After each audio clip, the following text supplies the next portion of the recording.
საღამო მშვიდობისა, საზოგადოებრივი მაუწყებელი და ევრაზიის თანამშრომლობის ფონდი წარმოგიდგენთ გადაცემა ევროპულ არჩევანს. მე ვახო სანაია ვარ.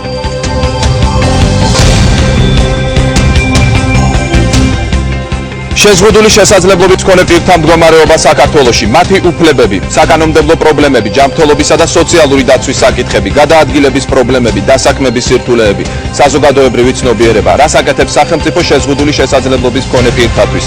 დღეს ევროპული არჩევანის სტუდიაში ჩვენი საზოგადოების იმ ნაწილზე ვისაუბრებთ, რომელთა უფლებები ხშირად ირღვევა.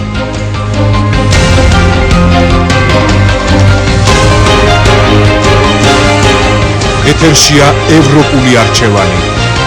მოგესალმებით ყველას. საქართველოში საპენსიო მონაცემით შეზღუდული შესაძლებლობის დაახლოებით 140,000 პირი ცხოვრობს. ეს ოფიციალური ციფრია. არაოფიციალური მონაცემით რაოდენობა გაცილებით მეტია. როგორია შეზღუდული შესაძლებლობის მქონე პირთა უფლებრივი მდგომარეობა ჩვენს ქვეყანაში? სწორედ ამ საკითხზე სასაუბროდ შევიკრიბეთ დღეს წარმოგიდგეთ ევროპული არჩევანის სტუმრებს. ოთარ თოიძე, პარლამენტის ჯანმრთელობის დაცვის და სოციალურ საკითხთა კომიტეტის თავმჯდომარე, გიორგი ძნელაძე, კოალიცია დამოუკიდებელი ცხოვრებისთვის თავმჯდომარე, პრემიერ-მინისტრთან არსებული საბჭოს წევრი, ანა არგანაშვილი, სახალხო დამცველის ოფისის წარმომადგენელი, ვახუშტი მენაბდე, საქართველოს ახალგაზრდა იურისტთა ასოციაცია, შეზღუდული შესაძლებლობების მქონე პირთა უფლებების ექსპერტი, ნაზი ჯანეზაშვილი, ორგანიზაცია კონსტიტუციის 42 მუხლის აღმასრულებელი დირექტორი, ნინო ყოჩიშვილი, ევროკავშირის წარმომადგენლობა საქართველოში პროექტების მენეჯერი, მადონა ხარებავა, ორგანიზაცია დეა აღმასრულებელი დირექტორი, კობა ნადირაძე, დამოუკიდებელი ცხოვრების ახალგაზრდული ცენტრი, ნინო ჭაბუკიანი, შეზღუდული შესაძლებლობის მქონე პირთა კავშირია, ორგანიზაციის თავმჯდომარე. ყველას მოგესალმებით, ძალიან დიდ მადლობას გადაგიხდით გადაცემაში სტუმრობისთვის. მე როდესაც ამ თემას უფრო ახლოს ვეცნობოდი, ქალბატონო ანა, ძალიან ბევრია პრობლემის ჩამონათვალი, მაგრამ საიდანაც უნდა დავიწყოთ დღევანდელ გადაცემაში საუბარი და ვფიქრობ ეს საუბარი უნდა დავიწყოთ პირველ ყოვლისა ალბათ კანონმდებლობაზე საუბრით, რა მდგომარეობა გვაქვს დღეს საქართველოში შეზღუდული შესაძლებლობის პირთა მიმართ კანონმდებლობა როგორია? გამარჯობათ, პირველ რიგში ძალიან დიდი მადლობა რომ ამ თემას დავუთმეთ დღეს ეთერი. საქართველოს სახალხო დამცველი ძალიან აქტიურად მუშაობს შეზღუდული შესაძლებლობის მქონე პირთა უფლებებზე. მათ შორის, რა თქმა უნდა, კანონმდებლობის ჰარმონიზაციაზეც მას აქვს გაკეთებული არაერთი რეკომენდაცია და როდესაც კანონმდებლობაზე ვსაუბრობთ, ალბათ აუცილებლად უნდა ვისაუბროთ გაერთიანებული ერების შეზღუდული შესაძლებლობის მქონე პირთა 2006 წლის კონვენციის შესახებ, რომელსაც საქართველომ ხელი მოაწერა, მაგრამ რატიფიცირებული დღემდე არ არის. მიუხედავად ამისა, რა თქმა უნდა, არის რეკომენდაცია, რომ საქართველოს მთელი რიგი კანონები, ეროვნული კანონმდებლობა იყოს ჰარმონიზებული ამ კონვენციით გათვალისწინებულ პირობებთან. ვინაიდან კონვენციაში ცალსახად არის მოცემული, რომ შეზღუდული შესაძლებლობის მქონე პირები უნდა იყვნენ დაცული ყველა სახის დისკრიმინაციისაგან. როდესაც საქართველოს სახალხო დამცველი რეაგირებას ახდენს ყოველდღიურად ათეულობით საჩივარზე, რომელიც შემოაქვს შეზღუდული შესაძლებლობის მქონე პირებს, იქ ჩანს როგორც პრობლემები, როგორც კანონმდებლობის დონეზე, ასე პოლიტიკის და პრაქტიკის დონეზე. რატომ არ ხდება რატიფიცირება ამ აღებული ვალდებულების? რა თქმა უნდა იყოს პირველ რიგში ნება და ალბათ ამაზე უფრო პარლამენტის წარმომადგენელი გაგვცემს პასუხს. კარგი, ვკითხოთ ბატონთან. რატომ არ ხდება რატიფიცირება? მოგესალმებით, თემა მნიშვნელოვანია, პირდაპირ შემიძლია დავიწყო პასუხით. ეს არის მართლაც უნიკალური დოკუმენტი, რომელიც ადამიანთა გარკვეულ საზოგადოებას, რომელიც თავისი უფლებრივი ნაწილით არავითარ შემთხვევაში არ ჩამოუვარდება მეორე ნაწილს, მათთვის სპეციალურად გაწერილი საკანონმდებლო ნორმები, რომლებიც უნდა იყოს მიღებული მსოფლიოს თითქმის ყველა ქვეყნისათვის. იგი შეიცავს ისეთ ნორმებს, რომლებთა აღსრულება არის აუცილებელი ხელმომწერი ქვეყნისათვის, რომლის რატიფიკაციასაც გააკეთებს. მე არ გეტყვით, რომ არ ხდება, მიმდინარეობს პროცესი, მაგრამ პროცესი სადღაც იწყება და სადღაც თავდება. ერთ დღეში ამხელა დოკუმენტის მორგება ქვეყნის შესაძლებლობებზე საკმაოდ რთული პროცესია. ამიტომ პარლამენტში შემოსვლამდე მან გაიარა უკვე აპრობაცია ჯანდაცვის სამინისტროში. გარდა ამისა, იგი უკვე გახდა, ასე ვთქვათ, ინტენსიური განხილვის საგანი სწორედ იმ საკოორდინაციო საბჭოსთან, რომელიც შექმნილია პრემიერ-მინისტრთან და მე ვფიქრობ, რომ გარკვეული ნორმების მორგებაზეა საუბარი, თორემ მთლიანობაში დოკუმენტი რასაკვირველია ქვეყნისათვის მისაღებია და მე ვფიქრობ, რომ ჩვენ არ ვიცი რა ვადაში, მაგრამ მოვახდენთ მის რატიფიკაციას. პრემიერ-მინისტრის შექმნილი ჯგუფის აი მუშაობაზეც არის დამოკიდებული ის როდის მოხდება რატიფიცირება ამ კონვენციის? კარგით, რასანესე მე ესე ვიტყვი, რომ პირველი დოკუმენტი, რომელიც შეიძლება ჩავთვალოთ, ასე ვთქვათ, წინაპირობად ამ დოკუმენტისა, სწორედ პარლამენტის კომიტეტის ინიციატივით იქნა მიღებული, ეს არის შეზღუდული შესაძლებლობის მქონე პირთა სამოქალაქო საზოგადოებაში ინტეგრაციის კონცეფცია. ეს კონცეფციის საფუძველზე შექმნილი სწორედ ეს საკოორდინაციო საბჭო. იგი დადგენილების სახით მიიღო პარლამენტმა აგერ უკვე 3 წელია გასული. ამ კონცეფციის საფუძველზე ქვეყანა მიიღო სამოქმედო გეგმა, სადაც გაწერილია არა მხოლოდ სამოქმედო ნაწილი, არამედ უფლებრივი ნაწილიც და იგი წარმოიდგინეთ თქვენ არის გარკვეული ჩარჩოების მქონე, დაახლოებით ისეთივე როგორც არის კონცეფცია. ასე რომ ქვეყანას აქვს სამოქმედო გეგმა. თლად უინიციატიურად არა ვარ, მაგრამ მე ვფიქრობ, რომ თვითონ კონცეფციასთან მისაახლოებლად გარკვეული სამუშაოებია კიდევ ასეც. ბატონ გიორგი, თქვენ ხართ ამ საბჭოს წევრი, რომელიც არსებობს პრემიერ-მინისტრთან. თუ შეგიძლიათ გითხრათ, რას აკეთებს ეს საბჭო, მუშაობს თუ არა, როგორ მუშაობს, ან ბოლოს ხდომა როდის გაიმართა და ასე შემდეგ. რამდენად ქმედითია ეს საბჭო? ამ საბჭოს 2 წელი გახლავართ და ქალბატონი მადონა ხარებავა ამ საბჭოს წევრია, წარმოადგენს ინვალიდობის მქონე ქალბატონებს და რეგიონებს საბჭოში. საბჭოში ბატონებთ არის, თქვენ როგორც პარლამენტი, ჩვენ ამ დროს ხაზი გავსვი როგორც არასამთავრობო ორგანიზაციების წარმომადგენელი. საბჭო 2 წელი არ იყო შეკრებილი, ხოლო ახლა წლის ბოლოს შეიკრიბა. 2 წლის განმავლობაში საბჭო არ შეკრებილა შექმნის დღიდან, თუმცა ყოველ საფრთხეში ერთხელ უნდა შეკრებილიყო, მაგრამ ბოლო პერიოდში უკვე 2 ჯერ შეიკრიბა საბჭო. საბჭომ განიხილა რიგი საკითხებისა, რომლის ჩამოთვლას მე არ დავიწყებ ახლა, თუ გაინტერესებთ, არის ისეთი საკითხები, რომელიც ახლა ეს საკითხები წინ მიდევს ძალიან ძელია, კი. გაანგზევრდა. თავარია რა სრულდება აქედან. ხო, მე როგორც გითხარით, საბჭო ახლა შეიკრიბა. საბჭო იყო კიდე საბჭოს თქვა წევრების მიმართ ჩვენ დავაყენეთ საკითხები, რომელიც თავრობამ უნდა მიიღოს გადაწყვეტილება. საბჭომ შეიძლება მხოლოდ რეკომენდაციები მიცეს და განახორციელოს ზედამხედველობა თუ როგორ სრულდება შემდეგ ეს რეკომენდაციები. ფაქტიურად 2 კვირის წინ შეკრებილი დაახლოებით 2 კვირის წინ ხო? ერთი თვეც არ გასულა შეიკრიბა პირველ საბჭო, პირველი საკითხები დადგა და ჩვენ ველოდებით ამ გადაწყვეტილებას. სამოქმედო გეგმასთან დაკავშირებითაც იყო გასვლითი შეხვედრა, მივიღეთ, გადავხედეთ ასე ვთქვათ სამოქმედო გეგმას, რომელიც მე არ ვიტყვი რომ შესანიშნავია, მაგრამ არის რაღაც დოკუმენტი, რომელიც გარშემო რასაც ჩვენ შეგვიძლია დავეყრდნოთ და მოდი ვისაუბროთ უკვე გაუმჯობესება. გასაგებია, რომ ვისაუბროთ როგორია ზოგადი სურათი. მაყურებლისთვის უფრო მეტად გასაგები რომ იყოს, ანუ დეტალებში რო არ შევიდეთ მაინც და მაინც, მაგრამ ზოგადი სურათი შეზღუდული შესაძლებლობის მქონე პირთათვის დღეს საქართველოში როგორია? ზოგადი სურათი ისეთია, რომ თქვენ ყველა პირველი ცენტრალური შესასვლელი შემოხვალით ამ ტელევიზიაში, მე უკანა მხრიდან მომიხდა შემოსვლა. ზოგადი სურათი საქართველოში ზუსტად იგივეა. მე ეტლით მოსარგებლე ადამიანი და შეზღუდული შესაძლებლობის მქონე პირები დღეს სარგებლობენ ესეთი თქვათ ვერაფრით ვერ სარგებლობენ. მოდი დავიწყოთ ესე. ტრანსპორტი მათთვის ხელმისაწვდომელია, დღეს აბსოლუტურად ნოლია საზოგადოებრივი ტრანსპორტი. დასაქმების კუთხით ისინი არაკონკურენტულიანები არიან, იმიტომ რომ ისინი ვერ იყვნენ ჩართული ინკლუზია არ განხორციელდებოდა სწავლის პროცესებში წლების მანძილზე, ამიტომ მათ არ აქვს ხარისხიანი განათლება, ამიტომ ისინი კონკურენციას ვერ უწევენ, თუმცა ვაკანსიებს ახლა ზოგიერთი სახელმწიფო თუ არა სახელმწიფო უწყება აცხადებს ახლა ამ დღეებში ამერიკის საელჩომაც გამოაცხადა და თხოვა რომ მიგვეწოდებია ვაკანსიები შეზღუდული შესაძლებლობის მქონე პირთა, მაგრამ იმდენად მაღალი მოთხოვნებია რომ მე ეჭვი მეპარება რომ ვიღაცა ამ სივს წარადგენს იქ. ზოგადი მდგომარეობა საერთოდ დისკრიმინირებულია, არა აქვს ამ ხალხს ნორმალური როგორც გითხარით სწავლისა, ცხოვრებისა და განვითარების საშუალება. თანაბარი პირობები არ არის. სახელმწიფოს ძირითადი მოვალეობა და ძირითადი ფუნქცია ზუსტად მე ვფიქრობ თანაბარი პირობების უზრუნველყოფაა. და ამისთვისავად აქ ყველა შეკრებილია. კი ბატონო, იმისთვის რომ პრობლემებზე ვისაუბროთ, ბატონო ახუშტი, თქვენც მინდა ისაუბროთ იმ პრობლემებზე, რომელსაც ალბათ აწყდებით თქვენი მუშაობის პერიოდში ამ ხალხთან. დიახ, მადლობ, მოგესალმებით. ჩემთვისაც როგორც ადამიანის, რომელიც შეზღუდული შესაძლებლობის მქონე პირთა უფლებებზე მუშაობს, ეს გარემო, რა თქმა უნდა, აბსოლუტურად პრობლემატურია. საუბრობდით კონვენციაზე, მე მინდა კონვენციაზე რაღაცა ალტერნატიული ხედვა შემოგთავაზოთ. ჩვენ კონვენცია არ გვჭირდება იმისათვის, რომ ის რაიმე ახალ სტანდარტებს აწესებს, ის რაც საქართველოს აქამდე არ აუღია სხვა საერთაშორისო ხელშეკრულებებით. ანუ ჩვენ ვართ მონაწილე საერთაშორისო ხელშეკრულებით, რომელიც ვრცელდება ყველა ადამიანზე, მათ შორის შეზღუდული შესაძლებლობის მქონე პირებზე და ის უფლებები, რაც ამ კონვენციაშია ჩამოწერილი, ისედაც ჩვენ საქართველოს აქვს აღებული, ანუ ახალი ვალდებულება ჩვენ ამ კონვენციით არ გვეკისრება და ამას ვამბობ არა მარტო მე, არამედ ამბობს შეზღუდული შესაძლებლობის მქონე პირთა კომიტეტი. აქ რა არის? ანუ მე როგორც მაგალითად იურისტს ეს კონვენცია საერთოდ არ მჭირდება იმისათვის, რომ დავასაბუთო ადამიანის უფლების დარღვევა და მივუთითო, რომ აი აქ წერია და ნახეთ რეალობა განსხვავებულია იმისგან, რაც წერია. მე ამას ისედაც სხვა დოკუმენტებზე მითითებითაც გავაკეთებ. ეს კონვენცია ჩვენ გვჭირდება იმისათვის, რომ იგი გვთავაზობს ძალიან მნიშვნელოვან ადამიანის უფლებების, ამ შემთხვევაში შეზღუდული შესაძლებლობის მქონე პირთა უფლებების დაცვის მექანიზმებს.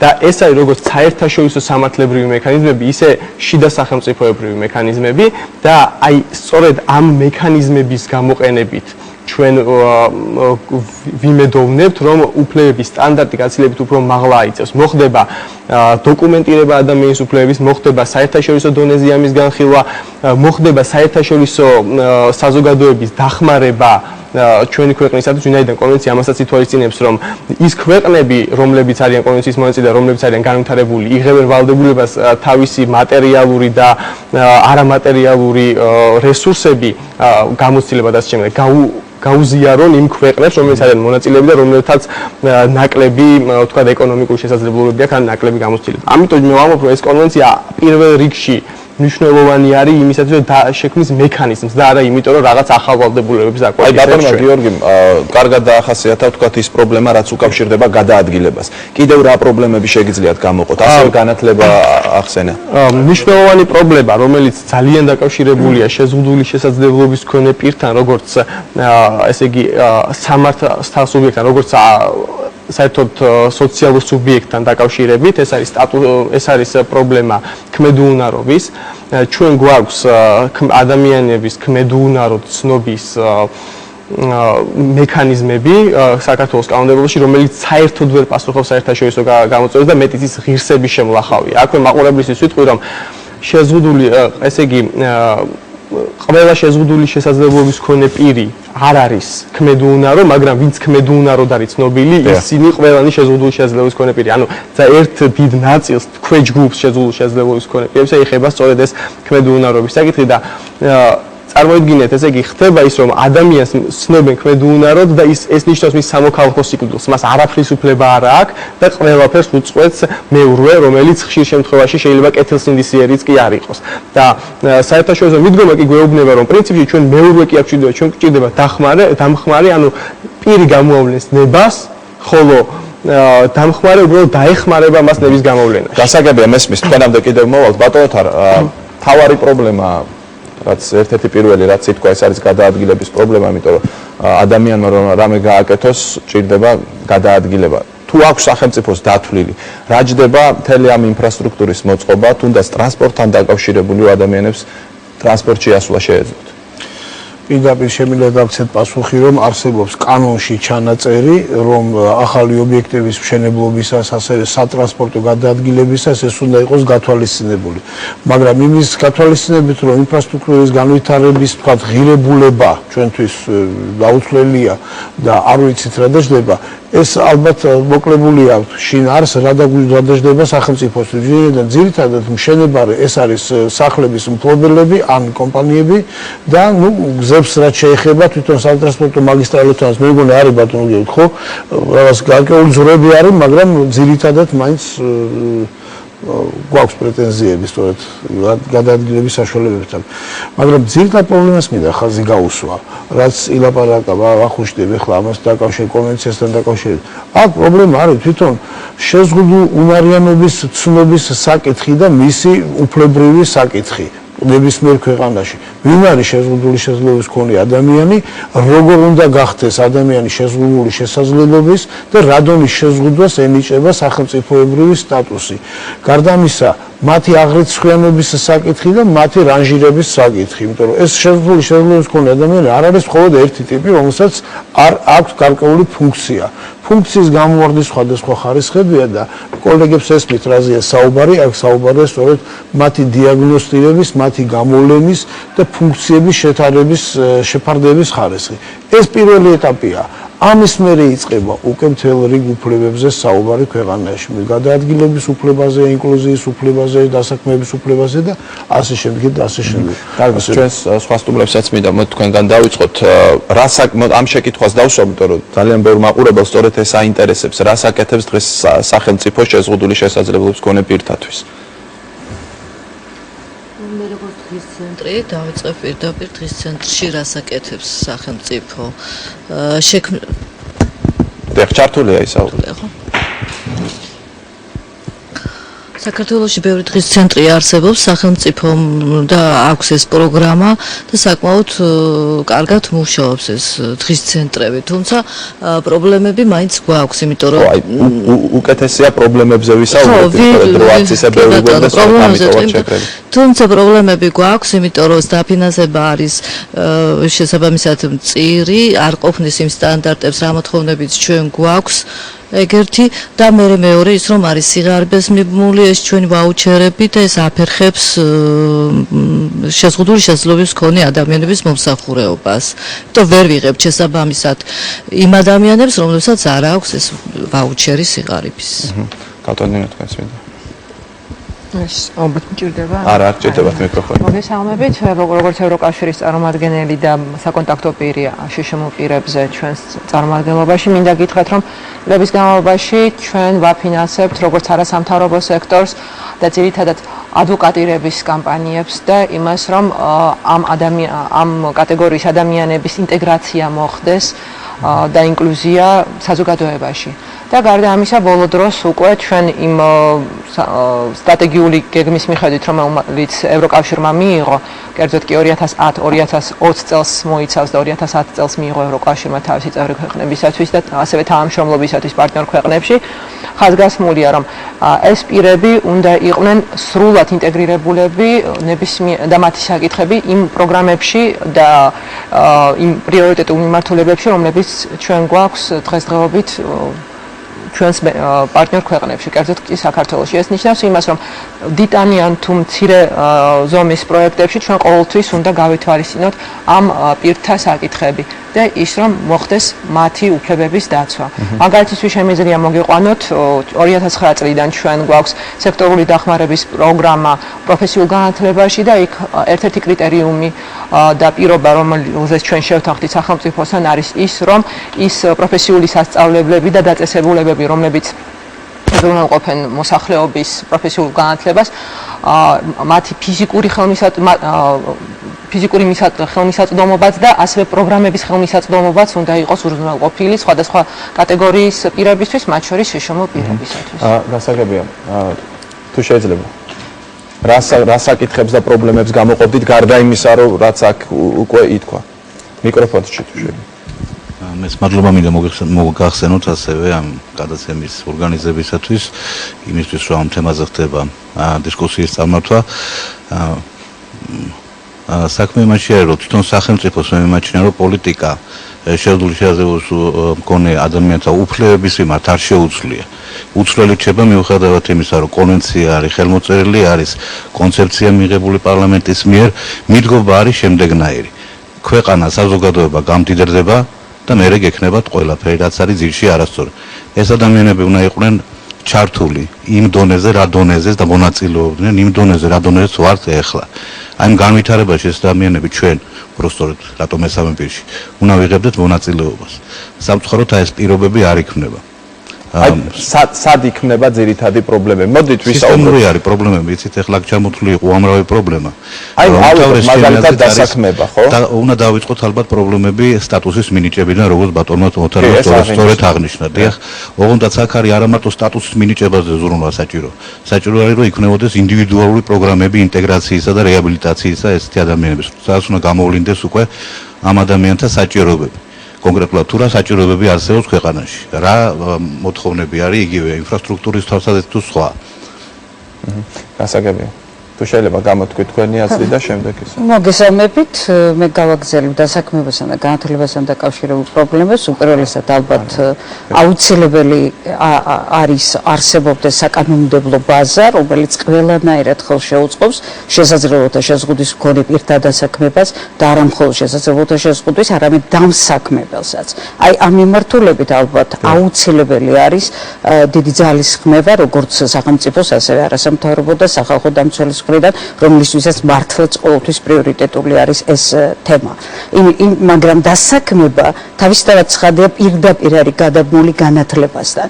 აი განათლების მიმართულებით საკმაოდ დიდი პოზიტიური ნაბიჯები გადაიდგა, მაგრამ ინკლუზიური განათლების სფეროში გადადგმული ნაბიჯები, როგორც ვთქვით, მართლა დადებითია, მაგრამ აქ არის კიდევ ერთი რაღაცა. ეს რაღაცა მდგომარეობს იმაში, რომ საკმაოდ სწრაფად ხდება თითქოს იმ გზის გავლა, რაც გაიარეს სხვა ქვეყნებმა. სინამდვილეში ყველა ქვეყანას აქვს თავისი თავისებურება, თავისი კულტურიდან, ტრადიციიდან გამომდინარე. მან ეს ყველაფერი უნდა გაითვალისწინოს, იმიტომ რომ ამ სისწრაფეში შესაძლებელია ყველაზე მთავარი დავკარგოთ ჩვენ. გარდა ამისა, ხშირად ინკლუზიური ქვია იმ სკოლას, სადაც 35-40 ბავშვი შესაძლებლობათა შეზღუდვის მქონე სწავლობს ერთად და სხვა სკოლაში, მეზობელ სკოლაში საერთოდ ბავშვი არ არის. მიზეზი ამისა არის შემდეგი, რომ ასეთ სკოლებში აუცილებელია დამხმარე მასწავლებელი, ფსიქოლოგი და ასე შემდეგ სხვა რესურსები, როგორც ადამიანური, ასევე ფინანსური რესურსები და ეს რესურსები ჯერჯერობით სახელმწიფოს და განათლების სამინისტროს არ გააჩნია ამდენი, ეს ბუნებრივია, ყველა ქვეყანაში ასე ხდებოდა, ჩვენ მოვითხოვოთ, რომ ერთ დღეში უნდა მოხდეს, ეს არ მოგვინას ნამდვილად საინტერესოა, ითვლის თუ არა ვინმე რამდენი არის საჭირო, თუნდაც საწყის ეტაპზე, როდესაც ვაპარაკობთ, რომ თქვათ არ არის ამის სახსრები, რა თანხას გულისხმობთ? აი სწორედ ეგ არის ყველაზე დიდი პრობლემა, აი სწორედ აქედან უნდა დავიწყოთ. ჯერ პირველი სტატისტიკა უნდა გქონდეს. არ არსებობს ქვეყანაში სტატისტიკა, ის მონაცემები, რაც თქვენ ბრძანეთ, ეს იყო საპენსიო ფონდის მონაცემები. ოფიციალური და არაოფიციალური, ბევრი სხვადასხვა. ეს არ არის. პირველი და მე მგონი უკვე ჯანმრთელობის სამინისტრო უკვე მუშაობს ჩვენ სამუშაოში ხვედრაზე გაიჟღერა, სწორედ ამაზე, რომ არსებობდეს სტატისტიკური მონაცემები. თავისთავად ცხადია, რომ განსაკუთრებით არ არსებობს შეზღუდული შესაძლებლობის მქონე ბავშვთა სტატისტიკური მონაცემები. ეცით ძირითადად როგორც გითხარით, ეს პენსიას ეყრდნობა. მშობლების დიდი ნაწილი უარს ამბობენ, დააფიქსირონ თავიანთი შვილები, როგორც შესაძლებლობათა შეზღუდვის მქონე ბავშვი. ეს არის დამოკიდებული როგორც მენტალიტეტზე და ხშირ შემთხვევაში ძირითადად მენტალიტეტზე მართალი გითხრათ, იმიტომ რომ ხშირ შემთხვევაში ოჯახს ძალიან უჭირს და მისთვის ის თანხა არ არის ეს დიდი თანხა, მაგრამ პენსიის სახით რაც 18 წლამდე ბავშვს ეძლევა, საკმაოდ დიდ თანხას წარმოადგენს ზოგიერთი ოჯახისთვის. მიუხედავად ამისა, საზოგადოებაში არსებული სტიგმის და შეხედულებების გამო ხშირად ოჯახი ამაზე უარს ამბობს. აი საზოგადოების დამოკიდებულებაზე და ამ სტიგმაზე ცალკე მინდა კიდევ ვისაუბროთ რეკლამის შემდეგ, მანამდე მიცეთ საშუალება გამოთქვა, სად ირღვევა ყველაზე ხშირად შეზღუდული შესაძლებლობის მქონე პირთა უფლებები. მოგესალმებით, დიდი მადლობა გადაცემაში მოწვევისთვის. მე მინდა გავაგრძელოთ ჩემი კოლეგების მოსაზრებები კონვენციასთან დაკავშირებით, ზოგადად რატიფიცირებასთან დაკავშირებით. ერთი ძალიან მნიშვნელოვანი საკითხი, რაც მინდა გამოვყო, ეს არის ის, რომ სამწუხაროდ საქართველოში არის პრობლემა ზოგადად საერთაშორისო სტანდარტების იმპლემენტაციის. თუ უკვე ჩვენ საუბრობთ იმაზე, რომ კონვენცია შეზღუდული შესაძლებლობის მქონე პირთა შესახებ არ არის რატიფიცირებული და არის მხოლოდ ხელმოწერილი, ეს იმას ნიშნავს, რომ ჩვენ გვაქვს სხვა კონვენცია საქართველოში, ეს არის ევროპული კონვენცია, რომელიც არის რატიფიცირებული უკვე დიდი ხანია და არის ერთ-ერთი მუხლი, რომელიც კრძალავს დისკრიმინაციას. მე ვფიქრობ, ამაზეც შეიძლება აპელირება და ძალიან მნიშვნელოვანი იქნება, თუ კი შეიქმნება პრეცედენტები საქართველოში, რომ გარკვეულმა პირებმა მიმართონ ევროპის სასამართლოს ან ადგილობრივ სასამართლოებს და შექმნან გარკვეული პრეცედენტები დისკრიმინაციის. ეს იქნება ძალიან მნიშვნელოვანი წინგადადგმული ნაბიჯი, იქნება საზოგადოებას შევახსენოთ, რომ არსებობს პრობლემები დისკრიმინაციასთან დაკავშირებით. აი სასამართლოში რამდენად ხშირად იქნება პრობლემა, მაგალითად, თუ კი კანონმდებლობაში არის სერიოზული ხარვეზები, შეიძლება ადვოკატმა სრულფასოვნად ვერ დაიცვას, ხო, თავისი კლიენტი, რომლის უფლება დაირღვა. არის მსგავსი შემთხვევები? არის მსგავსი შემთხვევები, რა თქმა უნდა, არის ეს პრობლემები. ჩვენ ამჟამად მუშაობთ ერთ-ერთ საქმეზე, დავიწყეთ ამჟამად მუშაობა, რომელიც ეხება სწორედ ჩემს კოლეგას, რომელიც დღეს ესწრება ჩვენს გადაცემას, საინტერესო შემთხვევაა, როდესაც მაგალითად ჩვეულებრივ სახელმწიფო დაწესებულებაში ადამიანი ვერ მიდის იმის და ვერ გადის ექსპერტიზას. ეს არის ძალიან მნიშვნელოვანი პრობლემები. ანუ ეს შეიძლება მოხდეს სასამართლოში, მსგავსი შემთხვევები არსებობს, თუმცა მე მინდოდა მომეძიებინა სტატისტიკა, მაგალითად როგორია დანაშაულის რაოდენობა და სტატისტიკა, რომელიც ჩადენილია შეზღუდული შესაძლებლობის მქონე პირების მიმართ. თუმცა ასეთი სტატისტიკა მე ვერ მომიწია. მე ვფიქრობ, ასეთი სურათი გარკვეულ შთაბეჭდილებას შექმნიდა საზოგადოებაში თუ რა მდგომარეობა არ არა, მე რატომ დავსვე შეკითხვა, იმიტომ რომ ერთ-ერთ სტატიას ვეცნობოდი, სადაც საუბარი იყო იმაზე, რომ მოსამართლეც კი შეზღუდული შესაძლებლობის მქონე პირის მხარეს იყო მაშინ, როდესაც ის კანონით უბრალოდ მას ვერ ამართლებდა, ამაზე იყო საუბარი. ანუ კანონი იყო ისეთი სახის, რომ მოსამართლე ვერ მიიღო მის სასარგებლოდ გადაწყვეტილება. შეიძლება კანონისაში თავიდანვე იყო უბრალოდ ახლა დამეთახება თვითონ მოთხოვნა იყო ალბათ უფრო არასწორად დაყენებული უფლებრივი კუთხით უნდა წასულიყო მოთხოვნა და არა თქვა ჯარიმის ანაზღაურებისა და აქ ცოტა სხვა მომენტები იყო ეხლა ძალიან რთული არის სასამართლო ენაზე და იურიდიულ ენაზე საუბარი მაგრამ მოდით დაუბრუნდეთ ზოგადად სურათს დისკრიმინაციისა რა ბატონო ოღონდ ბატონ გიორგი რეკლამა უნდა გამოვაცხადოთ და რომ შემოვავთ რეკლამის შემდეგ თქვენ მოგცემთ პირველ სიტყვას დისკრიმინაციაზე რეკლამის შემდეგ რამდენიმე წუთში დაუბრუნდებით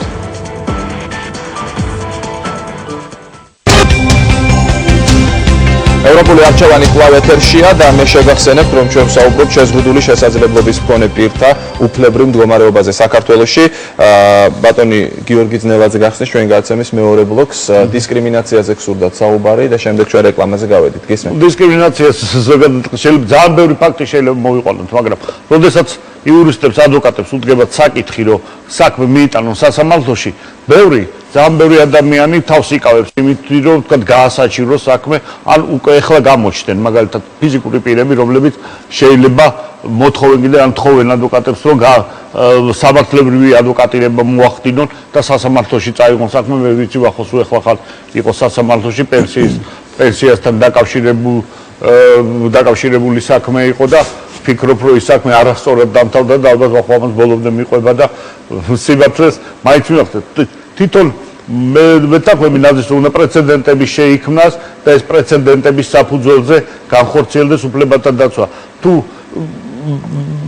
რაც იცით, თუ არავინ მოთხოვნა თუ არ გაჩნდა ქვეყანაში. არავინ არაფერს არ მოგისმენს. თვითონ ინვალიდობის მქონე პირთა ადამიანებიდან უნდა იყოს მოთხოვნა. პასიურობა არავის არაფერს არ პასიურობა შეინიშნება. მე მაგალითად ვთვლი, რომ თვითონ ინვალიდობის მქონე პირები არიან ძალიან პასიურები იმ მოქმედებაში. თვითონ ახალგაზრდები, არ ვიცი ეს ისი ბრალია.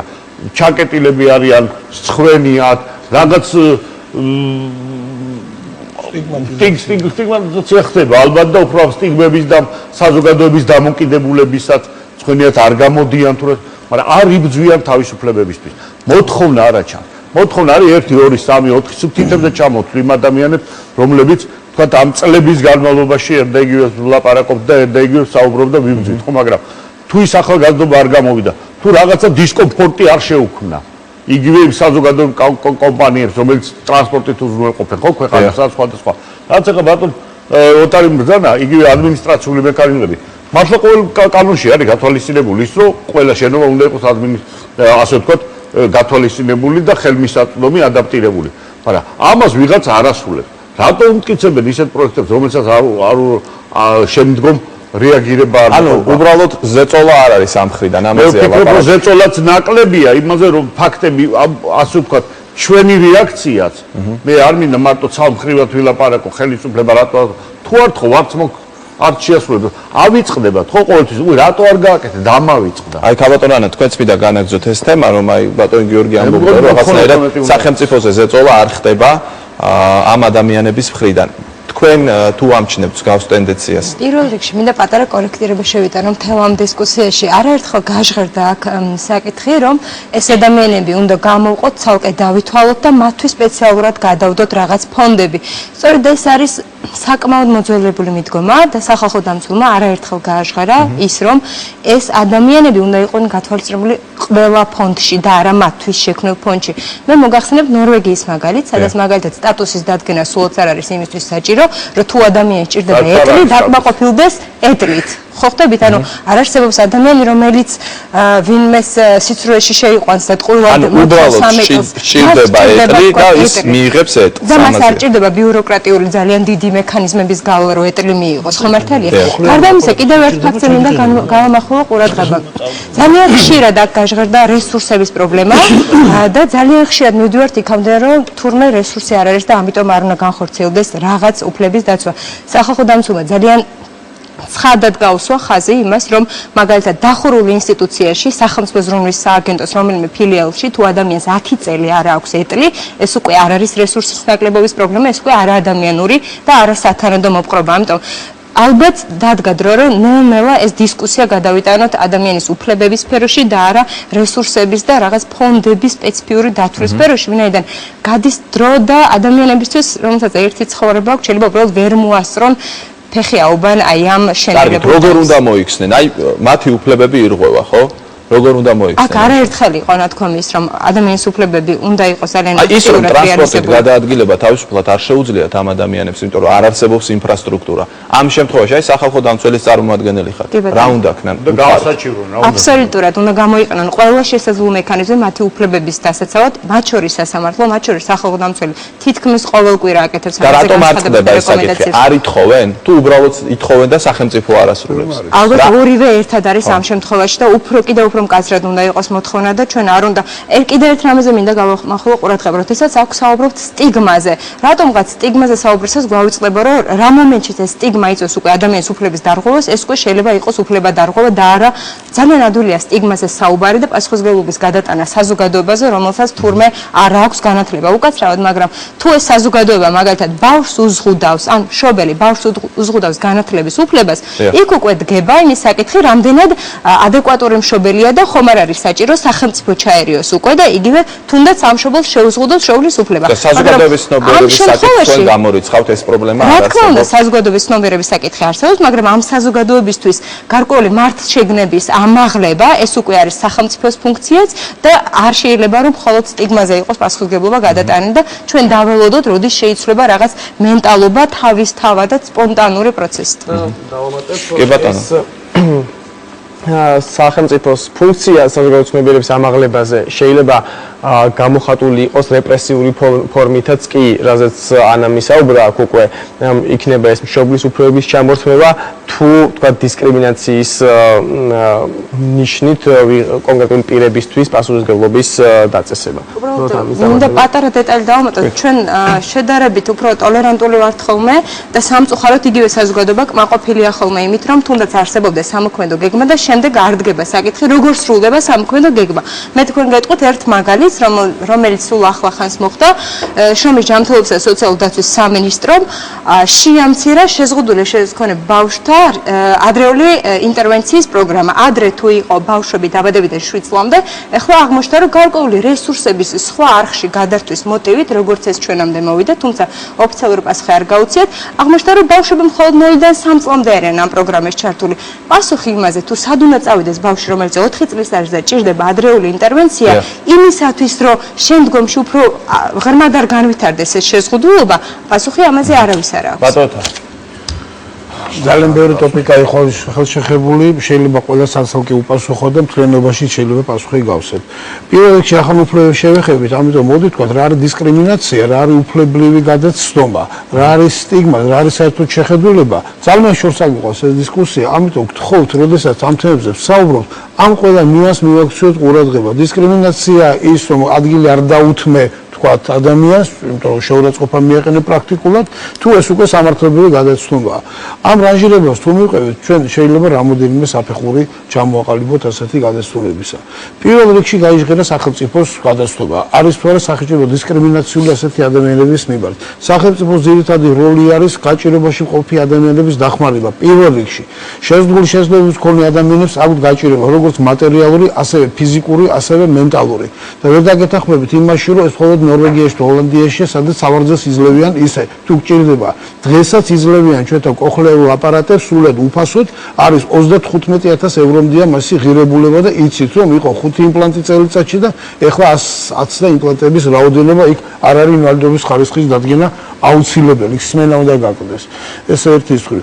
მეორე ბავშვთა სახლებზე მინდა პასუხი გავცე, იქაც უპირატესობა მიენიჭა ისეთ ოჯახებს, სადაც მათ არ აქვს საშუალება რომ ეს ბავშვები ატარონ, თქვათ და უზრუნველყონ, თუნდაც ყვებით უზრუნველყონ თავისი ბავშვები. სახელმწიფო მათ მისცა ვაუჩერი, აუწია სიღარიბის ზღვარი 100,000-მდე, გაზარდა პროგრამის მოცულობა, ვინაიდან ასეთი ოჯახები, ვისაც აქვს თქვათ არა 100, მაგრამ აქვს 101,000 ქულა, მასაც ჰქონდეს შესაძლებლობა ასეთ პროგრამებში ჩართვისა. ადრეული ინკლუზიების თაობაზე მინდა გითხრათ, რომ მოდით ნუ ვიტყვით ჩვენ იმას, რომ საქართველოში ჩვენ ყველა ინსტრუმენტი გვაქვს იმისა, რომ ადრეული ჩარევები მოახერხოთ. რატო დავაფინანსოთ ის, რისი საშუალებას დღეს არ იყოფება. გვაქვს შენ ინსტრუმენტები ადრეული დიაგნოსტიკის, შემდგომ რეაბილიტაციის თუ ეს ინსტრუმენტები საადაპტაციოა, შესაძენია, მთელი რიგი ეტაპებია გასავლელი და ამის შემდგომ ჩვენ შეგვიძლია მხოლოდ მოვიძვათ. ან სპეციალისტები ყავს ჩვენ ამის. ჩვენ არ გვინდა ფული იყოს გადაყრილი ჰაერზე და ხანდახან მოვიტყუებთ თავს, რომ ჩვენ რაღაცას ვაკეთებთ, ვეხმარებით და სინამდვილეში მხოლოდ და მხოლოდ ვეწევია სახელმწიფო ქველმოქმედებას. უფრო მიზანდასახული, უფრო დათვლილი, უფრო ეფექტური, უფრო მონიტორინგებული უნდა იყოს პროცესი და მე მთლიანად გეთანხმები და მოგესალმებით. ალბათ უფრო სწრაფიც. სწრაფია, საკმაოდ სწრაფად მიდის, იმიტომ რომ სახალხო დამცველის დასკვნები ეს არის ერთადერთი მექანიზმი სამწუხარო ჯერჯერობის ქვეყანაში, რომელსაც აქვს უნარი შეისწავლოს საკითხი, აქვს უფლებრივი სტატუსიც რომ დადოს და მან მოგცეს რეკომენდაციები, როგორც პარლამენტს, ასევე სხვა სისტემას. კარგი, ჩვენი დრო იწურება და მე შეკითხვებს აღარ დავსვამ, უბრალოდ თუ გსურთ აზრის გამოთქმა, მოკლედ ოღონდ რაც შეიძლება. არაზეც იყო საუბარი, ხო აქ არიეთის რაც თქვი დასაწყისში, ეს არის რომ ისევ და ისევ სტატუსის განსაზღვრასთან და მიდგომებთან აქვს პრობლემა. დღესდღეობით საქართველოში არ არსებობს სოციალური ექსპერტიზა. დარჩენილი არის მხოლოდ სამედიცინო ექსპერტიზა, რაც ამ წუთში ბატონი ოთარი საუბრობდა. ჩვენ შეძლული შეაზრებების მქონე პირები მალე აღარ გვეყოლება ქვეყანაში, ესე თუ გაგრძელდა, იმიტომ რომ ნახოთ სააღრიცხვო მონაცემები, მართლაც ესე არის ბატონო ოთარ, შეგვიძლია გადავხედოთ ოფიციალურ სტატისტიკას, ყოველთვიურად 700 შეძლული შეაზრების მქონე პირი იკლებს, მაშინ როდესაც მსოფლიო მონაცემების ტენდენცია არის განსხვავებული, უკვე დღევანდელი ჯანდაცვის მსოფლიო ორგანიზაციის მონაცემების მიხედვით 15% შეადგენს მოსახლეობის, მაშინ როცა ჩვენთან 2% შეადგინა უკვე, 3% უკაცრავად. და შესაბამისად ეს პროგრამებიც არ აღიქმება და არ ითვლება სწორედად უფლებრივი მხარდაჭერით და ეს პროგრამები, რომელიც ბატონმა ოთარიმ ჩამოთვალა, ეს არის ადამიანებზე, ისეთი ადამიანებზე მიმართული, მათ შორის რა თქმა უნდა, შეძლული შეაზრების მქონე პირებზე, რომელსაც შეიძლება უმწეობები უწევთ, უმწეოთა პროგრამები ხო, ვთქვათ, ან რაღაც ჯანდაცვის პრობლემების მქონე პაციენტთა დაავადებულთა პრობლემები, რომელიც გაწერილი არის, ვთქვათ, შესაბამის ჯანდაცვის პროგრამებში, მაგრამ შეზღუდული შეაზრების მქონე პირთა საკითხები, ეს არის სწორედად უფლებრივი საკითხები და მხოლოდ და მხოლოდ უნდა შევაფასოთ უფლებრივი კუთხით. გასაგებია. ქაბატონმა მე დავუმატებდი საზოგადოების დამოკიდებულება, ვერ დავეთანხმები, როცა ამბობენ, რომ საზოგადოების დამოკიდებულებას არ აქვს მნიშვნელოვანი გავლენა თვითონ სახელმწიფოზე. მთელ რიგ ქვეყნებში, სადაც მსგავსი პრობლემები არსებობდა და თითქმის ყველგან არსებობს, მაგრამ მეტნაკლებად უკეთესობისკენ მიდის, სწორედ საზოგადოება იყო შესაძლებლობა შეზღუდვის მქონე პირებთან და ორგანიზაციებთან ერთად ის ძირითადი მამოძრავებელი, რომელმაც აიძულა ხელისუფლება, გადაედგა ის ძირეული ნაბიჯები, რომელმაც მიიყვანა ინტეგრაციისა და ინკლუზიისაკენ საზოგადოება. ამიტომ საზოგადოების დამოკიდებულება ძალზე დიდი მნიშვნელობა აქვს. ასევე ერთ რაღაცაზეც მინდა ყურადღება შევაჭერო. როცა საუბარი არის შეღწევადობაზე შენობა ნაგებობების, ასე გონიათ, რომ თავარია პანდუსი გაუკეთდეს შენობას და შეხვიდე პირველ სართულზე. ჯერ კიდევ საინტერესოა როგორია ეს პანდუსები, სტანდარტები არის თუ არა დაცული და შეძლებს თუ არა ადამიანი ამ პანდუსის სარგებლობას. სარგებლობას დამოუკიდებლად რა თქმა უნდა, დამოუკიდებლად. მე რაც მინახავ ხშირ შემთხვევაში იქ დამოუკიდებლად სარგებლობა შეუძლებელია. შეუძლებელია, ამას უსვამ ხაზს და ინტერიერი აბსოლუტურად არის არაკეთილ განწყობილი შესაძლებლობათა შეზღუდვის მქონე პირთა მიმართ.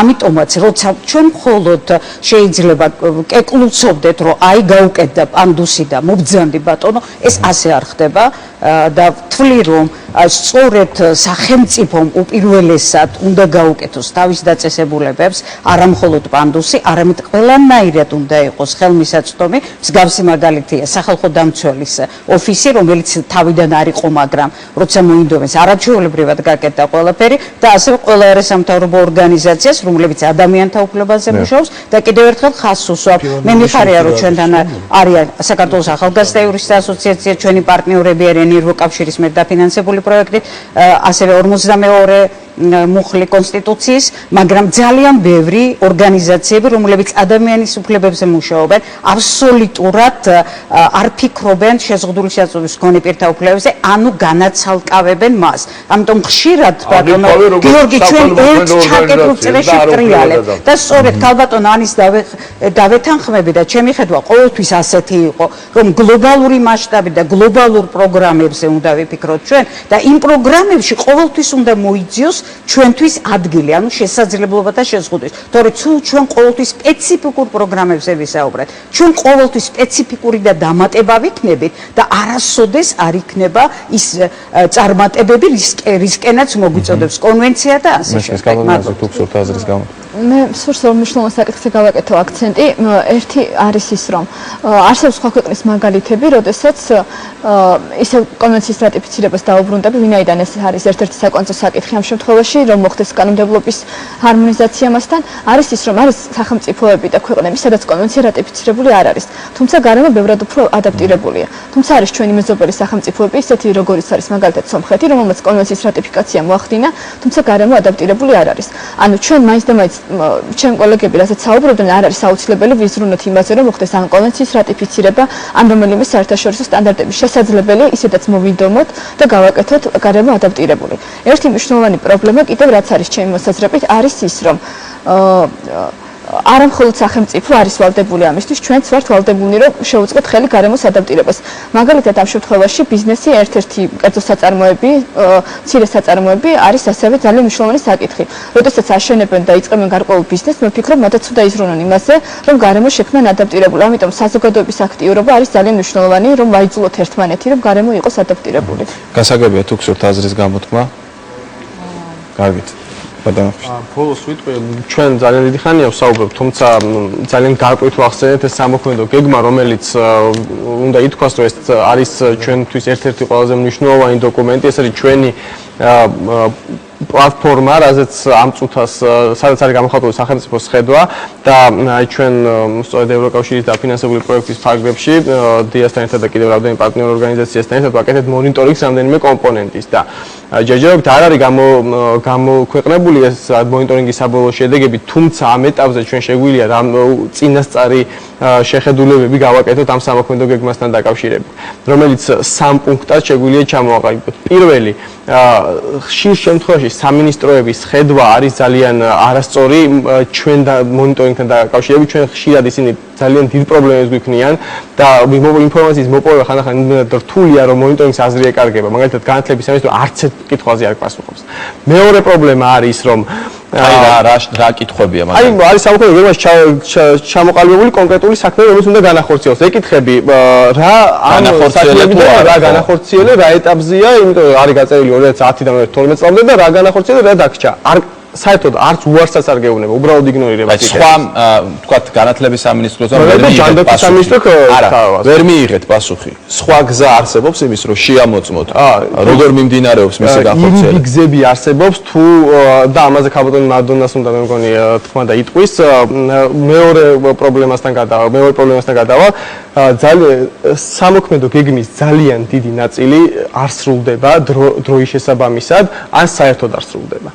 და ეს არის კიდევ ერთი მნიშვნელოვანი პრობლემა, რომელზეც ყურადღება აუცილებლად უნდა გამახვილდეს, ვინაიდან თუ სამოქმედო გეგმა არსებობს და მას არ გამახორციელებს, მაშინ ისთვის გჭირდება ეს და ბოლოს რომ ესე იგი კოორდინაციის პრობლემა არსებობს სამინისტროებს შორის და ხშირად ერთმა შეიძლება ორი სამინისტრო იყოს პასუხისმგებელი ერთი და იგივე სამოქმედო გეგმის ერთი და იგივე პუნქტზე, მაგრამ მათ არ იციან რას აკეთებს მეორე და სწორედ აქ იკვეთება ის, რომ ხშირად ამ კოორდინაციის პრობლემას ვიყავართ იქამდე, რომ ან გადაფარვა ხდება, ან ერთმანეთს ელოდებიან და არც ერთი არ აკეთებს საქმეს და ერთმანეთს შეჰყურებენ და პრობლემა სწორედ იქიდან იმაში მდგომარეობს, რომ თუ ჩვენი მთავრობა ძალიან გულისყურით არ მოეკიდება ამ სამოქმედო გეგმას, ეს სამოქმედო გეგმა დარჩება ფარატინე დოკუმენტად, ის ვერ შეცვლის იმ გამოწვევებს, რომელი გამოწვევის წინაშე ჩვენ ვდგავართ და უპირველეს ყოვლისა მნიშვნელოვანი არის ის, რომ შეზღუდული შესაძლებლობის მქონე პირთა უფლებები კვლავ იქნება იმ საფეხურზე, რა საფეხურზეც დღეს დგას და რა საფეხურზეც ამდენი ვისაუბრეთ და ამდენი პრობლემა განათლების საკითხს ვსურვოთ მე მგონი. სამოქმედო გეგმასთან დაკავშირებით მართალია ოფიციალური წერილი არ მიგვიღია, მაგრამ ჩვენ გვაქვს შეხვედრები, სემინარები, სადაც ვხილავთ საკითხებს და ვიცით პრინციპში რა კეთდება, გარდა ამისა გვაქვს მონიტორინგი, რომელშიც ჩართული არიან შეზღუდული შესაძლებლობის მქონე პირები, განათლების სფეროზეა საუბარი. მე ვერ ვილაპარაკებ იმდენად, რამდენადაც ჯერჯერობით თვითონ არ არიან გაცნობილი მონიტორინგის შედეგებს და ჩვენი მხრიდან მე მგონი არ იქნება სასურველი ჩვენ დღეს ეს გავარჩიოთ აქ და ერთი კარგი ნაბიჯიც მინდა, ესე იგი კრიტიკა უკვე ითქვა და რთული მე მინდა გავაჟღერო ეს კარგი ნაბიჯი, რომელიც გადადგა განათლების სამინისტრომ სხვათა შორის და პოლიციის აკადემიამ მანდატურების როლი ინკლუზიური განათლების სფეროში. ეს იყო ჩვენი წინადადება, პირველი ტრენინგები ჩვენ ჩავატარეთ არასასრულო ქცევასთან დაკავშირებით და ეს ჩათვალა აუცილებლობად განათლების სამინისტრომ პოლიციის აკადემიამ და უკვე ჩაატარებენ ამ ჩვენ დავეხმარებით პოლიციის აკადემია. მე ხაზი გავუსახებ, ბევრი ვილაპარაკეთ და ვისაუბრეთ იმაზე, თუ რა არის ეს უფლებები, როგორ გვესმის და როცა საზოგადოებაზე ვსაუბრობ. ყოველთვის გონიათ ხალხს და ვინც ან ხელისუფლებაში, ან სხვა არასამთავრობო ორგანიზაციებში, ან საერთაშორისო ორგანიზაციებში, რომ ეს არის ისეთი რაღაც ხვის პრობლემა, გიორგის პრობლემა, მადონას პრობლემა, კობას პრობლემა, მაგრამ ვერ იაზრებენ ერთ რამეს საზოგადოება, რომ ეს შეიძლება იყოს ხვალთავიანთი პრობლემა. სალამ მოდიში და ცხვირს არ წაიტეხავეთ, მანამდე ვერავინ ვერ ხვდება, რომ მე ჩემ უფლებებისთვის არ ვიბძვი. მე ვიბძვი ჩემი შვილების უკეთესი მომავლისთვის. მე ვიბძვი იმისთვის, რომ ეს ქვეყანა შეიცვალოს და ყველა ბევრი ქვეყანაში ალბათ ცივილიზების დონე ამითიც განისაზღვრება. ხო, რამდენად არის ყველა ფენა და ყველა საზოგადოების ყველა წევრი ჩართული მთლიან პროცესში, საზოგადოების ცხოვრების პროცესში. მე მეუბნე მეცით რა, მე ავაშენებ ქვეყანას და მე მოდი შენ და იცხრა. არ მინდა ბატონო, მე ჩამთით ამ პროცესში. იქნებ მეც მინდა რომ რაღაცა ავაშენო, იქნებ რაღაცა აზრი მაქვს. რომ გააკეთებ რაღაცას, მერე კი ნუ მაჩვენებ, ნახე რა გავაკეთე, როგორც ეს პლეხანოვზე მოხდა, მაგალითად, გააკეთეს და რა მიველით, ახლა მე შორიდან შეხედვით, ნუ პანტუსია და გამიხარდა, რომ კაი პანტუსები გააკეთეს, იგივე ვთქვათ, რკინიგზელთა სახსო ქვია. და ახლა მივიდნენ, ჩემ მეგობრები ვერ ავიდნენ და რატო გააკეთეს? აღმოჩნდა იქ რომ ესეთი დაბალი დონის საფეხურები ვით გააკეთეს და ეს იმიტომ რომ ნუ არ ვიცი რაღაც ესეთი ახსნა ქონდა უცნაური, მაგრამ ესო საფეხურებიანი პანტუსია, მე ვთქვი ბოდიში საფეხურებიან პანტუს ჩვენთან კიბეს ეძახიან. ეს ისევ კიბია. ამიტომ სალამ რამეს აკეთებ ადამიანი, ჯობია რომ შეკითხო რომ მე კითხვა იქ ბატონ გიორგი ყველამ რომ ეს ალბათ ახლა გავასწორებთ, ამას შევასწორებთ, არ უნდა იყოს გასასწორებელი, მე ეს მინდა ვთქვა. მე მინდა რომ საზოგადოება თელ ხელისუფლებას ჩართულობის პრობლემა არსებობს. ჩართულობის და გადაწყვეტილების მიღების პროცესში უნდა იყოს ჩართული. თუ ჩემთვის აკეთებ, კითხე რა მინდა. მეტი არაფერი. გასაგებია. საზოგადოებამ უნდა აღითქვას ეს რომ ეს არ არის მთლიანად საზოგადოების პრობლემა, ეს არის ხელისუფლების პრობლემა. ეს არის მთლიანად საზოგადოების პრობლემა. კი ბატონო, ამოიწურა ჩვენი დრო, მაგრამ ბატონო რაღაც შეიძლება მოკლედ. კი, მოკლედ შემიძლია ვთქვა ასეთი რაღაცა. თუ ჩვენი გადაცემა იქნებოდა 7-8 წლის წინ, მე წარმოვიდგენია რა ფორმატით წავიდოდა. დღეს ჩვენ ლაპარაკობთ ინსტიტუციებზე უკვე. არის როგორც საკანონმდებლო, ასევე აღმასრულებელი, ასევე მონიტორინგის, ასევე საზოგადოებრივი სხვადასხვა სექტორი მუშაობს ეს ხალხი. მუშაობს, ვიტყოდი დაუღალავად. პირველ რიგში აღნიშნავ მე სამეცნიერო საკონსულტაციო საბჭოს პარლამენტთან, რომელიც არ არის ირიბი ინსტრუმენტი ინფორმაციის მოსაპოვებლად, თუ თქვენ იქნებით ამ საბჭოს წევრი და არავითარი ბარიერი აქ არ არის, შეგიძლიათ ხვალვე გახდეთ, თქვენ პირდაპირ შეგიძლიათ საბჭოს სახელით, პარლამენტის კომიტეტის სახელით მოიპოვოთ ნებისმიერი ინფორმაცია, რომელსაც შესაძლებელია ჩვეულებრივი გზით თქვენ გიჭირთ ამის აღება. ასევე შექმნილია საკოორდინაციო საბჭო პრემიერ-მინისტრთან, არის სახელმწიფო პოლიტიკის დოკუმენტი, არის აღმასრულებელი დოკუმენტი, ბიუჯეტი მნიშვნელოვნად შეცვლილია, არის მთელი რიგი პროგრამული ცვლილებები, გვყავს სახალხო დამცველი და იმ ღონისძიებათა მთელი ჩამონათვალი, რომელსაც სწორედ უფლებრივი ხასიათი უფრო აქვს, ვიდრე უბრალოდ უფლებრივი ხასიათიც აქვს, არა მარტო საქველმოქმედო. ასევე ვფიქრობ, ჩვენ მოვიტყვით, რომ ძალიან ცუდად გვაქვს საქმე დღეს. გასაგებია, ძალიან დიდი მადლობა. ძალიან დიდი მადლობა მინდა გადაგიხადოთ ყველას გადაცემაში სტუმრობისთვის. მე იმედი მაქვს, რომ რაღაც ძირითადი საკითხები მაინც გამოვყავით. დღეს ბუნებრივია ყველა საკითხს დეტალურად ვერ მიმოვიხილავდით დღევანდელ გადაცემაში. მე შევახსენებ ჩვენს მაყურებლებს, რომ საუბრობდით შეზღუდული შესაძლებლობის მქონე პირთა უფლებრივ მდგომარეობაზე საქართველოში. რეკლამის შემდეგ ევროკავშირის შესახებ საინტერესო ამბებს შემოგთავაზებ, დაგველოდეთ რამდენიმე წუთში კვლავ ეთერში ვარ.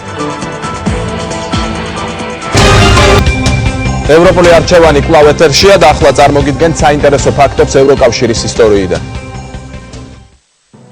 ევროპაში შეზღუდული შესაძლებლობის მქონე პირთა უფლებების მრავალწლიანმა განხილვამ და 2003 წელს მიღწეულმა მნიშვნელოვანმა შედეგებმა გამოიწვია ევროპული სამოქმედო გეგმის ჩამოყალიბება. 2003 წელი ევროპაში შეზღუდული შესაძლებლობის მქონე პირთა წლად გამოაცხადეს და ევროპულმა კომისიამ 2004-2010 წლების სამოქმედო გეგმის დეტალები გამოაქვეყნა, რომელიც მოიცავდა ყველა არსებულ პრობლემას და ამ პრობლემების გადაჭრის კონკრეტულ გზებს. სამოქმედო გეგმის მიზანი შეზღუდული შესაძლებლობის მქონე პირთა უფლებების დაცვა, მათი საზოგადოებაში ეკონომიკური და სოციალური ინტეგრაცია იყო. შეზღუდული შესაძლებლობის პირები აქტიურად უნდა ჩართულიყვნენ საზოგადოებრივ ცხოვრებაში და წვლილი შეეტანათ ევროკავშირის ქვეყნების ეკონომიკურ განვითარებაში.